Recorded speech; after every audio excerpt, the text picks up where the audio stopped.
চাই না। আমি তিনটা কথা বলবো ওনার সম্বন্ধে। একটা হলো ওনার গুণ সম্বন্ধে আমি তিনটা কথা বলি যে উনি অসম্ভব মা ভক্ত ছিলেন। যখনই বাইরে যেতেন মাকে চুমা দিয়ে যাইতেন, রাত যত হোক ফিরে এসে মাকে চুম্বন করতেন।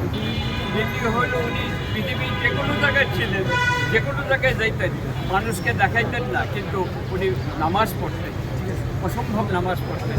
তৃতীয় গুণটা ছিল ওনার যে উনি মানুষকে উপকার করে কোনোদিন সেটা বাইরে প্রকাশ করতেন না। আমার ছোট্ট একটু ঘটনা বলি। 200 লোক ওনার বাসার সাথে এক লোক আসছে তার জামাইকে ক্ষতি করতে।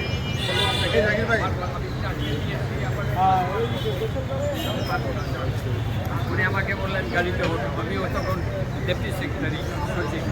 তো আমি আসার সময় আমি বললাম, উনি আবার ফোন করলেন, চেয়ারম্যান সাহেব আমি আওয়ামী লীগের প্রোফাইলাম লোকেরা আপনি চাকরি দিয়েছিলেন, ওর হোয়াইট রাখলেন, পরে আবার বদলি করছে, ট্রান্সফারটা ক্যান্সেল করে দিলে ভালো হয়।